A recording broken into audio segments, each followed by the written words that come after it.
En France, on attend des parents qu'ils remplissent 3 fonctions.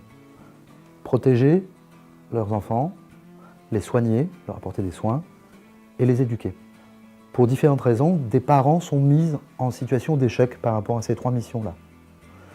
Dans ces situations-là, les services sociaux entrent en contact avec les parents et essayent d'aider et d'accompagner ces familles dans leur travail de parents. Parfois, les services sociaux sont des conseils généraux, saisissent les juges des enfants parce que la situation n'avance pas, les parents ne collaborent pas suffisamment. Le juge va pouvoir prendre 2 types de décisions. La première, une injonction qui oblige les parents à recevoir de l'aide des services sociaux. La deuxième, qui peut être une mesure de placement. Action Enfance, dans ces villages d'enfants, accueille les enfants de 0 à 18 ans pour une durée de placement qui, en moyenne, peut être de 5 ans, ça peut être beaucoup plus, pour les protéger, les soigner et les éduquer, en lien avec les parents, autant que faire se peut. Nous accueillons 700 enfants qui sont répartis en 10 villages d'enfants et 4 foyers d'adolescents. Nous avons besoin de plein de gens autour de ces enfants, et en particulier de partenaires. Vendre un produit dont une partie sera reversée à la Fondation. C'est ce que fait aujourd'hui Groupe Auto. On a depuis 2010 rassemblé un petit peu plus de 200 000 euros, notamment pour contribuer à l'ouverture du village de Troyes. Donc on en est très fiers, très contents. Groupe Auto et ses adhérents, ses grossistes, tentent d'essayer de placer des jeunes du mieux qu'on peut, évidemment, au sein des sociétés, des différentes sociétés que représente le groupe. On a d'ailleurs récemment embauché une personne au service comptabilité au sein du groupement.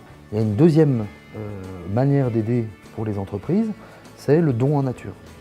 Dans nos villages, nous avons besoin, pour nous occuper des enfants, de mobilier, de produits.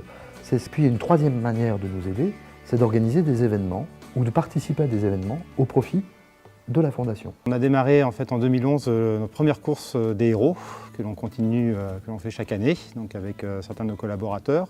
Et puis, dans l'histoire de la Fondation, il y a des rencontres, des belles rencontres. Je vais aider la Fondation par la vente des bijoux, puisque la grosse partie va être reversée à la Fondation. J'ai été séduite par la Fondation, par l'histoire.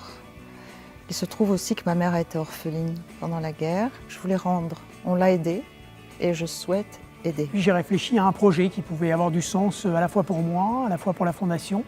Et j'ai décidé de mener à bien un projet que j'avais depuis longtemps, qui était de courir un marathon, celui le mythique marathon de New York, aux couleurs de la Fondation, en me faisant un peu sponsoriser puisque j'ai vendu mes kilomètres voilà, pour une récolte en vue d'aider les jeunes du village de Bréviande à obtenir un terrain multisport, partant du fait que le sport était donc du coup un vecteur, un moyen pour eux, socialement, de s'intégrer, de reprendre confiance en eux, etc. Nous avons besoin de tout ça pour aider de toutes ces personnes, de toutes ces mobilisations, pour aider ces enfants à grandir, parce que la principale caractéristique des enfants qui nous sont confiés, des jeunes qui vont grandir dans nos villages, ça va être l'isolement. De manière générale, les gens aiment bien donner pour les causes enfants. La question de l'enfance en danger, la maltraitance, etc., c'est quelque chose qui intéresse beaucoup le public. Je suis donateur de MVE depuis 40-45 ans, je ne sais plus trop. Le principe même des villages d'enfants est quelque chose de remarquable. C'est un petit peu un héritage parce que nous avons dans la famille, notre mère avait toujours connu cette fondation et avait toujours envoyé des dons régulièrement. Et à son décès, nous avons pris la relève. Ce qui nous touche, c'est l'objet qui est d'aider des enfants à grandir et surtout à grandir ensemble. Et puis aussi pour nous personnellement, étant donné que nous n'avons pas eu d'enfants, c'est une occasion de rattraper la situation. Tous les ans, on fait une convention annuelle de nos cadres. Et cette année, on a effectivement eu l'idée de faire intervenir Marc Lévremont. Il en a profité pour faire en tout cas la publicité auprès de nos hommes de la Fondation Action pour l'Enfance. Et je pense que pour cette année, ça va bien marcher. Et au milieu de toute cette histoire, nous avons 2 parrains. Marc Lévremont et Jean Dujardin. Je suis l'aîné d'une famille de 8 enfants.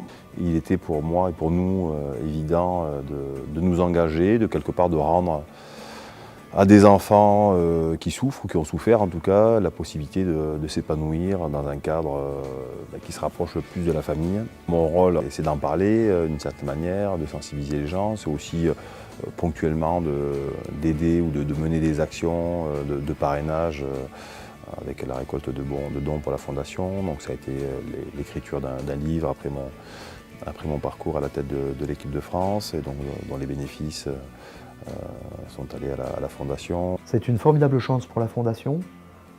Ça lui permet, et au-delà même de la Fondation, ça permet à la protection de l'enfance d'exister aujourd'hui pour les Français.